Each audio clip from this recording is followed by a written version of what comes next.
Көпчүлүк адамдар баш оорудан азап тартышат. Баш оорунун белгилери чыкканда же чыдабай калганда эле дарыканага жүгүрүп баш оорунун дарысын сатып алып ичип алабыз. Бул албетте өнөкөткө айланышы дагы мүмкүн. Мындан арылуу жолдору албетте көп, бирок анын бир түрүн биз сиздерге бүгүн көрсөтүп берүүнү туура көрдүк. Эгерде сиздерде баш оорунун көптөгөн түрлөрү болгон болсо, же болбосо өнөкөт ооруларыңыздар болсо, Атлант омурткасын түздөө менен ал дарттардан арылсаңыздар болот. Ал кантип? Негизи эле Атлант омурткасы деген эмне? Оорулардан кантип айыгабыз? Бул тууралуу кийинки түрмөктө көрө аласыздар. Биз адистен кеңеш сурайбыз.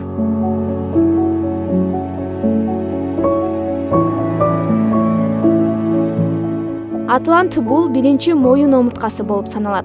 Желке сөөгү менен ашташып, эллипс формасындагы муунду түзөт. Ал муунда алдыга жана артка карай, оңго жана солго кыймыл жасоого мүмкүн.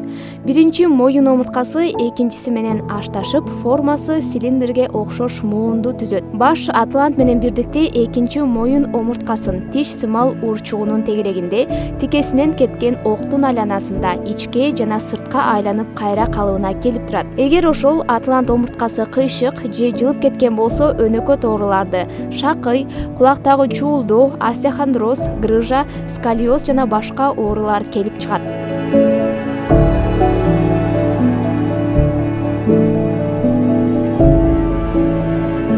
Баш жөөктөн кийин эле турган бул Атлант омурткасы. Бул жерде Атлант биринчи моюн омуртка. Кыргызча муну ооз омуртка деп коет. Ооз омуртканын башка омурткалардын айырмачылыгы мында диск болбойт экен. Ооз омурткада диск деген бул ар бир омурткада болот. Бирок ушул биринчи моюн омурткада болбойт. Мунун астында да, үстүндө дагы ошол диск болбойт. Ымыркай жаңы төрөлгөн кезде бул өзүнүн башын токтото албайт. Каяка бурса түшүп кете берет. Бул муун болгон себептүү экен. Эгер мунда дагы диск болгондо анда башын токтотмок, бирок төрөлүү кыйын болмок дейт. Башка омурткалар бардыгы ошол диск аркылуу, кемирчек аркылуу байланышат дедик. Атлантты байланыштырып турган мындай кыска-кыска жайгашкан мышцалар турат. Ымыркай жаңы төрөлгөн кезде жана башын токтото албаган учур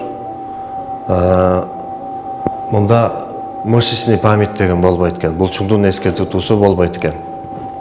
Ошол себептен бала төрөлүп атканда бул булчуң эттердин бардыгы жумшак болот дагы. Чей кезекте баш чыгат курсактан. Анан баштан кармап туруп, атайын ушул жерде ийинди туралаш үчүн малый тазга баштан бурап туруп тартат.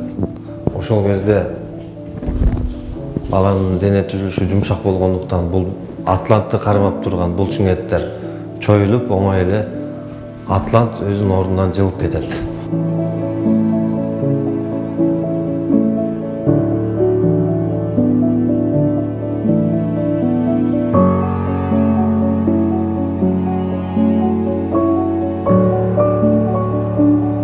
Атлант кыйшайгандан кийин адамда бир ийини түшүп калат. Видеодо көрсөтүлгөндөй кылып Атлант омурткасын кыйшык же түз экендигин билсе болот, же болбосо атайын адистерге кайрылуусу кажет. Ал эми түздөө жолу кандай болооруна кызыгып көрдүк. Бош кармайбыз. Бош турабыз.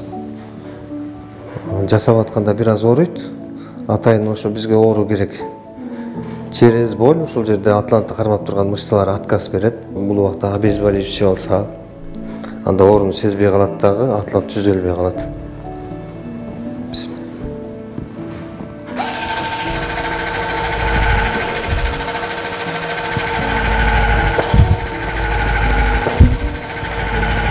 Жакшы болуп калыптыр. Эми бул жагын жасайбыз. Бияктан азыраак эле жасайт экенмин. Жанагындай көп эмес, бияктан азыраак жасайт экенмин.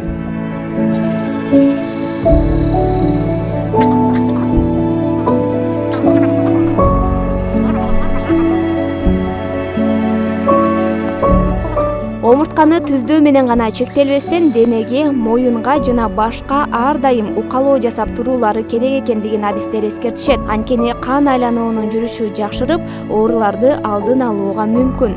Ден соолугуңуздар чың болсун. Алтынай Шайдылдаева, Күмүшбек Кутубеков, Таң ТВ көрсөтүүсү үчүн.